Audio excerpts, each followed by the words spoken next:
नाज़रीन, आपने ये तो सुना होगा कि हर इंसान की तकदीर, कायनात के तमाम मामलात लोहे महफूज में दर्ज हैं कि कौन इंसान कब पैदा होगा, उसे कब मौत आएगी और दुनिया में उसके हिस्से कितना रिस्क आएगा। ये सब कुछ लोहे महफूज में लिखा जा चुका है।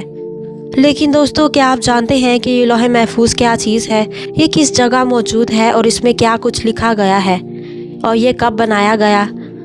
नाज़रीन, अगर आप इस बारे में नहीं जानते तो हमारी आज की वीडियो इसी मौजू पर बनाई गई है। वीडियो इंतहाई मुफीद मालूमात पर मबनी है, इसलिए वीडियो को आखिर तक ज़रूर देखिएगा। लोहे महफूज अरबी ज़बान का लफ्ज़ है। लॉ अरबी में तख्ती को कहते हैं। इसको लोहे महफूज किताब मुबीन और किताब मकनून भी कहा जाता है। ये किताब छुपी हुई है और शयातीन की पहुंच से बहुत दूर है। इस किताब की हिफाजत अल्लाह तबारक व तआला के पाक फरिश्ते करते हैं। शयातीन इस किताब तक नहीं पहुंच सकते। लोहे महफूज में जो कुछ लिखा हुआ है वो महफूज है, यानी इसकी हिफाजत की जाती है और इसमें कोई तब्दीली नहीं कर सकता। शयातीन वहाँ पर जा नहीं सकते और ना ही वहाँ से कोई खबर हासिल कर सकते हैं, क्योंकि इसका पहरा बहुत सख्त है। दोस्तों, रवायात के मुताबिक लोहे महफूज अल्लाह तबारक व तआला ने आसमान और ज़मीन की तख्लीक से 50,000 साल पहले तख्लीक फरमाई थी। सही मुस्लिम की हदीस के मुताबिक हज़रत मोहम्मद सल्लल्लाहु अलैहि वसल्लम ने फरमाया, जब अल्लाह तबारक व तआला ने मखलूक़ात को पैदा फरमाया तो लोहे महफूज में ये लिख दिया कि मेरी रहमत मेरे गुस्से पर गालिब है। अल्लाह तबारक व तआला के पास अर्श पर यह तहरीर मौजूद है। तो नाजरीन, लोहे महफूज अर्श पर अल्लाह तबारक व तआला के पास मौजूद है और अल्लाह तबारक व तआला ने इस पर यह तहरीर करके अपनी रहमत के बे इंतहा वसी होने का ऐलान किया है। हज़रत इब्ने अब्बास रज़ी अल्लाह तआला अन्हा से रिवायत है कि अल्लाह तबारक व तआला ने लोहे महफूज में सबसे पहले ये दर्ज किया कि मैं अल्लाह हूँ, मेरे सिवा कोई इबादत का मुस्तहिक नहीं। हज़रत मोहम्मद सल्लल्लाहु अलैहि वसल्लम अल्लाह ताला के रसूल हैं, जिसने मेरे फ़ैसले को तस्लीम कर लिया और मेरी नाजिल करदा मुसीबत पर सब्र किया और मेरी नेमतों का शुक्र अदा किया, तो मैंने उसे सिद्दीक लिखा है और मैं उसे सिद्दीकीन के साथ ही उठाऊँगा। और जिसने मेरे फ़ैसले को तस्लीम नहीं किया और मेरी नाजिल करदा मुसीबत पर सब्र ना किया और मेरी नेमतों का शुक्र अदा ना किया, तो मेरे सिवा जिसे चाहे मर्ज़ी अपना माबूद बना ले। कुरान मजीद में सूरतुल बुरूज आयत नंबर 21 और 22 में इरशाद बारी ताला ये है, ये तो कुरान है बहुत इज़्ज़त वाला, लोहे महफूज पर लिखा हुआ। इन आयात से पता चलता है कि कुरान पाक भी लोहे महफूज में दर्ज है। कुरान पाक जिस किताब में मौजूद है वो सहीफ़े बहुत पाकीज़ा हैं, उनको कोई छू नहीं सकता माँ सिवाय उनके जो पाक और साफ़ हो, यानी इज़्ज़त वाले फ़रिश्ते ही लोहे महफूज को छू सकते हैं।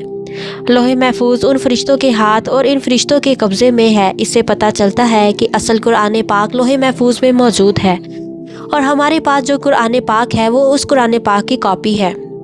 हज़रत अनस बिन मालिक रज़ी अल्लाह ताला अन्हा बयान करते हैं कि लोहे महफूज हज़रत इसराफील अलैहिस्सलाम के सामने मौजूद है। हज़रत इसराफील अलैहिस्सलाम अल्लाह तबारक व तआला के वही फरिश्ते हैं जो क़यामत कायम होने पर सूर फूंकेंगे। रवायात में है कि लोहे महफूज हज़रत इसराफील अलैहिस्सलाम के माथे को जा लगती है। हज़रत इसराफील अलैहिस्सलाम ज़मीन की तरफ निगाहें झुकाए खड़े हैं। जब लोहे महफूज उनके माथे पर लिखी है तो वो नज़र झुका कर इसको देखते हैं। ये लोहे महफूज जिन्नों, शयातीन और हर किस्म की बदी की ताकतों से इतनी दूर है कि जिसका अंदाज़ा भी नहीं लगाया जा सकता। लोहे महफूज में मौजूद तकदीरें और अमूर कायनात में किस तरह नाजिल होते हैं। दरअसल पूरा प्रोग्राम लोहे महफूज से लोहे दोइम पर आता है। ये लोहे महफूज जैसे ही एक तख्ती है। लोहे दोइम से ये प्रोग्राम अलग अलग इनफरादी तौर पर तमाम जानदारों तक पहुँचाया जाता है।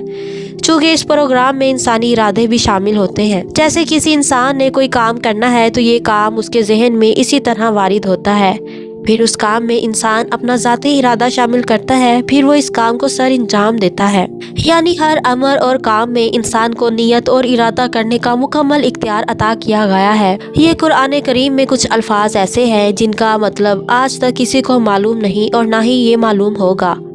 यहाँ तक कि हज़रत मोहम्मद सल्लल्लाहु अलैहि वसल्लम ने भी इन अल्फाज का मतलब सहाबा कराम रज़ी अल्लाह ताला अन्हा को नहीं बताया, बल्कि इनको राज रखा गया। इसके पीछे एक बहुत बड़ी हिकमत है। इन अल्फाज को हरूफ़े मक़तआत या लोहे कुरानी कहा जाता है। आपने अक्सर देखा ही होगा कि अक्सर घरों की दीवारों पर बरकत के लिए ये लोहे कुरानी लिखे होते हैं। ये अल्लाह और उसके रसूल के दरमियान एक कोड वर्ड है जो दुनिया को नहीं बताया गया। اور بہت سے علماء کرام یہ اندازہ لگاتے ہیں کہ ان الفاظ کے اندر روز قیامت امت مسلمہ کے لیے بہت سی خوشخبریاں چھپی ہیں۔ اگر ان کو دنیا میں بیان کر دیا جاتا تو ہو سکتا ہے لوگ جنت اور دوزخ کے لیے اور روز قیامت کے لیے اتنی محنت نہ کرتے۔ لوح و قلم اللہ کے عرش کے پاس موجود ہے۔ دنیا اور کائنات کی کوئی بھی مخلوق اس میں سے کوئی علم چھین نہیں سکتی اور نہ ہی تبدیل کر سکتی ہے۔ تمام آسمانی کتب نازل ہونے سے پہلے اسی لوح محفوظ پر لکھی ہوئی تھی۔ یہ لوح محفوظ اللہ تبارک و تعالیٰ کے عرش کے پاس موجود ہے، جو سفید موتیوں سے بنی ہوئی اور اس کے الفاظ سرخ یاقوت کے ہیں۔ اس کے الفاظ اور قلم نور سے بنے ہیں۔ ایک روایت میں ہے کہ اللہ تعالیٰ ہر روز 360 مرتبہ اس پر نظر کرم فرماتے ہیں اور کسی کو عزت بخشتے ہیں اور کسی کو آزمائش میں ڈال دیتے ہیں، کسی کو رزق، کسی کو زندگی اور کسی کے لیے موت کا حکم صادر کرتے ہیں۔ اس کی لمبائی آسمان اور زمین کے برابر ہے، جبکہ اس کی چوڑائی مشرق اور مغرب کے درمیان ہے کہ اللہ تبارک و تعالیٰ نے اسے فرشتے کی گود میں موجود رکھا ہے۔ ناظرین، اب تک آپ نے صرف یہی سنا ہوگا کہ انسان کو اس کے اعمال کی بنیاد پر یا تو ہمیشہ کے لیے جنت میں داخل کر دیا جائے گا یا تو برے اعمال کی وجہ سے جہنم اس کا ٹھکانہ ہوگا۔ اور آپ میں بہت سے لوگ یہ بھی جانتے ہوں گے کہ جنت اور جہنم کا یہ سفر ہمیں ایک پل کے ذریعے طے کرنا ہے، جسے ہم پل صراط کے نام سے جانتے ہیں۔ یہ پل بال سے زیادہ باریک اور تلوار سے زیادہ تیز ہوگا۔ یہ پل جہنم کے اوپر موجود ہوگا اور اسے پار کرتے ہی سامنے جنت کا دروازہ ہوگا۔ کہا جاتا ہے کہ اس پل کی لمبائی کئی ہزار سال کی مسافت جتنی ہوگی۔ کہا جاتا ہے کہ جہنمی لوگ جہنم کی آگ کی شدت سے کٹ کٹ کر جہنم میں گر رہے ہوں گے، جبکہ اللہ تبارک و تعالیٰ کے نیک بندے اور جنتی لوگ بجلی کسی تیزی سے پل صراط کو پار کر لیں گے۔ اپنے اعمال کی وجہ سے کچھ لوگ آہستہ آہستہ چل کر اور کچھ لوگ رینگ رینگ کر انتہائی تکلیف سے چل رہے ہوں گے۔ دوسری طرف ہمارے نبی حضرت محمد صلی اللہ علیہ وآلہ وسلم جنت میں جانے کی بجائے اللہ کے حضور سجدہ ریز ہوں گے کہ اے اللہ میری امت، اے اللہ میری امت، اے اللہ میری امت کی خیر فرما۔ ذرا تصور کیجئے وہ نبی رحمت للعالمین کہ جن کی گود میں کھیلنے والے ان کے نواسوں اور ان کے گھر والوں کو ذبح کر دیا گیا اور ان پر تشدد کیا گیا ہو، خود مسلمانوں نے ان پر طرح طرح کی تکالیف ڈھائی ہوں۔ وہ نبی زیر سجدہ آنسوؤں سے تر اللہ تبارک و تعالیٰ سے عرض کر رہے ہیں، اے اللہ میری امت، اے اللہ میری امت کی خیر کر دے۔ تو اللہ تبارک و تعالیٰ تمام مسلمانوں کو جنت میں داخل کر دے گا، ماں سوائے ان کے جو خود جنت میں نہ جانا چاہتے ہوں، یعنی کفار اور مشرکین۔